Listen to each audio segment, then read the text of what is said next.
dans un premier temps, est-ce que vous pouvez vous présenter, vous, tout simplement? Donc, Fabien Petit-Laurent, je suis gastro-entérologue et cancérologue. Et donc je suis à la Polyclinique depuis 2016, j'étais à l'hôpital auparavant.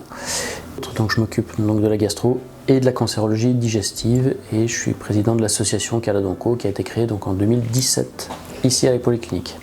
Alors du coup, qu'est-ce que vous pouvez nous la présenter, cet asso Caladonco? Alors Caladonco, le but principal, c'est de pouvoir organiser et financer tout ce qu'on appelle les soins de support. Les soins de support, en fait, c'est tous les traitements non médicaux qui permettent aux patients qui ont un cancer de supporter en clair les traitements. Donc c'est pas la chimiothérapie, ni les rayons, ni la chirurgie, c'est tout ce qui peut entourer justement pour aider à mieux vivre, rendre plus efficaces tous ces traitements. Donc ici nous avons des séances d'esthétique, de sophrologie, de ce qu'on appelle la resque, de yoga. C'est tous ces soins-là qui, autour, permettent de mieux supporter les traitements. Dans quel contexte vous avez été amené à créer cet asso? Parce qu'on sait, il y a plein d'études médicales sur les différents traitements des cancers, mais on sait de plus en plus que tout ce qui est à côté, la nutrition, le bien-être du patient, va en fait rendre les traitements beaucoup plus efficaces, beaucoup mieux tolérés. Et donc c'est hyper important d'avoir tout ça. Et quand je suis arrivé ici, il y avait peu de choses de mises en place, donc on a vite ça mis en place puisque je venais également pour la cancérologie. Donc, et la clinique et le personnel a très vite participé, que ce soit le personnel de la clinique ou les personnels du cabinet. Donc maintenant nous sommes une grande équipe et très fiers que tous ces gens suivent. Oui. Après 6 années, quel bilan vous tirez des débuts jusqu'à aujourd'hui? Alors je suis impressionné par le dynamisme des gens, parce que tous ces gens-là, ce sont des bénévoles, en grande majorité. Il y a quelques activités qui sont rémunérées, d'où l'intérêt de Caladonco justement pour pouvoir les rémunérer. Il y a du sport également, j'ai oublié de le dire tout à l'heure, parce que le sport est important dans la prise en charge de ces patients cancéreux. Et ce qui m'étonne et ce qui me surprend, et à juste titre, c'est l'engouement des gens. Ça ne fait qu'augmenter en activité d'année en année et je trouve ça génial, ça donne un esprit d'équipe, ça donne une bonne humeur, ça donne un engouement pour tout ça et c'est très très bien. Pour l'association par rapport à Octobre Rose, quels sont les enjeux, on va dire, de la campagne d'Octobre Rose pour vous? Alors il y a Octobre Rose, mais il ne faut pas oublier non plus Mars Bleu, qui est l'équivalent d'Octobre Rose pour les cancers du côlon. On l'oublie toujours un petit peu parce que c'est plus récent, mais c'est le même but. Il y a ce qu'on appelle également November, donc en novembre pour le cancer de la prostate. Et tout ça, en fait, c'est fait pour sensibiliser les gens, que ce soit au traitement, mais également surtout au dépistage de tous ces cancers. Parce qu'on pourrait, si les dépistages étaient mieux suivis, éviter un bon nombre de cancers. Donc nous, on essaye de promouvoir justement ces dépistages au cours d'octobre, au cours de novembre et au cours de mars également pour avoir moins de cas malheureusement. Est-ce que le message est bien passé chez les femmes ou est-ce qu'il y a du retard par rapport à tout ça? Alors, il y a toujours des irréductibles, il y a des femmes qui ne se font pas suivre, voilà, alors qu'on sait très bien que le cancer du sein se guérit dans plus de 90% quand on le prend tôt. Et malheureusement, on voit encore des patientes qui ont loupé, négligé leur dépistage et qui viennent avec des catastrophes.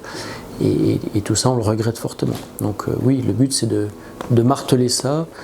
Alors, le dépistage du sein est connu depuis plus longtemps, mais comme je disais tout à l'heure, maintenant il y a le dépistage du côlon qui a encore du mal à se faire parce que là c'est surtout hommes et femmes et c'est plus récent, moins suivi, moins connu. Voilà, mais on essaye justement de marteler à longueur d'année sur ce dépistage qui reste très important.